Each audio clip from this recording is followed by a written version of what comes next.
The death penalty is the legal authorized killing of someone as punishment for a crime. This is dated back to as far as the ancient laws of China. However, the United States adopted this form of punishment due to its mother's country influence, Great Britain. During the 17th century, Great Britain adopted a set of 222 laws called the Bloody Code, but they started to lower it between the 17th century and the 19th century because that was an excessive amount of punishments that led to the death penalty. Now in the United States, there are only 43 crimes that are punishable by death. Some of these laws came over to the United States by form of the Crimes Act of 1790, which was formerly titled An Act for the Punishment of Certain Crimes Against the United States. This act gave definition to some of the first federal crimes of the U.S. It expanded on the criminal procedure provisions of the Judiciary Act of 1789. Cesare Bessaria, an Italian aristocrat, was against the death penalty entirely. This man is important because he was a huge influence when the Constitution was being made. He wrote and published a book during the Stamp Act of 1765, which basically said that the death penalty was ultimately a form of tyranny and torture. And we all know that during this time period, the American people were strongly against tyranny. During the Bill of Rights, many people were wondering if the death penalty was a part of the Eighth Amendment, cruel and unusual punishments. Ironically, the Eighth Amendment came from the English Bill of Rights. During this time period, the Enlightenment was happening, which also made people put the death penalty into perspective. They asked themselves if it was absolutely necessary. The death penalty is a very controversial issue among many people inside and outside of the United States. We are going to decide to stay neutral and explain both sides of the argument. The people that are against it believe it goes against the Eighth Amendment, cruel and unusual punishment. Also, religious people and the Pope are against the death penalty because they believe that everyone, no matter what crime a person commits, deserves to die as a punishment. The people that support the death penalty argue that it isn't against the Eighth Amendment. This is often because they seek justice. This relates to triumph because over the course of the years, the death penalty methods have become less painful. It had gone from hanging to electric chair, from electric chair to gas chamber, and from gas chamber to the lethal injection. These methods have been made to make less painful. Tragedy.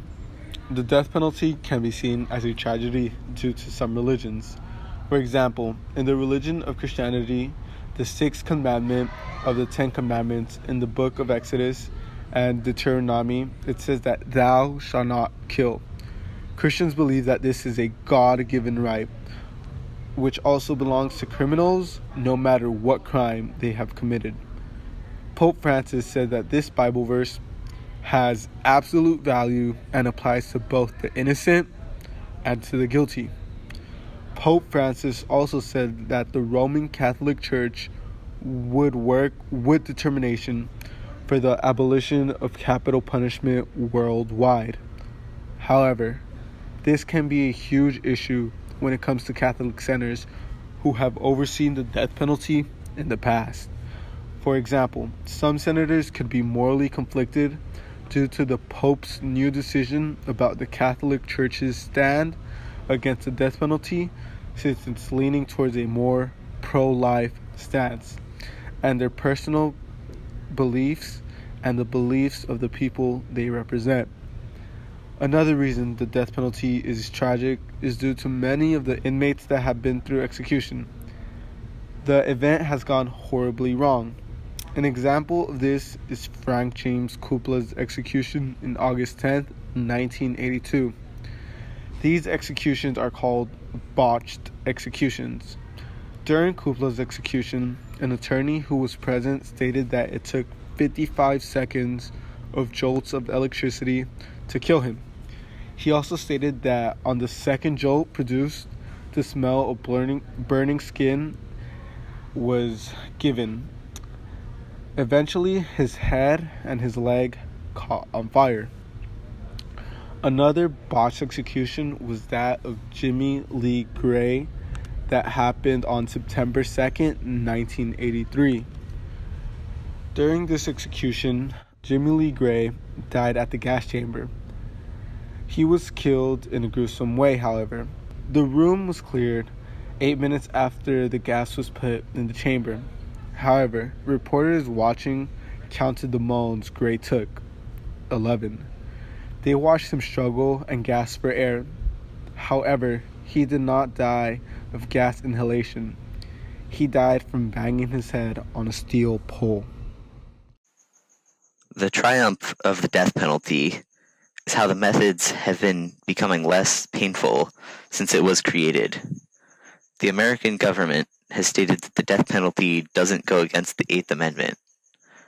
There are, however, some states that don't have the death penalty, but a majority of the states in the U.S. do have the death penalty, including California. Each state has different methods of executing prisoners. Most states have lethal injection, but they use different chemicals. For the most part, the lethal injection consists of 3 separate injections, the first being sodium thiopental, which travels to the heart and is then sent through the body and induces sleep. The second injection is pancuronium bromide, which is a muscle relaxant and paralyzing agent that shuts down the lungs and diaphragm, which prevents the inmate from breathing. The third and final injection is potassium chloride, which causes the heart to stop beating. As previously stated, the methods have become less painful, and also the number of crimes has gone down from 222 to 43 crimes that are now punishable by death. These are considered triumphs on behalf of the American government because the methods that are being used to kill the inmates are no longer painful. Also, the lowering of the number of crimes that are punishable by death is a triumph because when there was 222 crimes that were punishable by death, a lot of people were sentenced to death for something like robbing a store. In June 1972, there was a case called Furman versus Georgia, where the Supreme Court effectively voided 40 death penalty statutes and suspended the death penalty.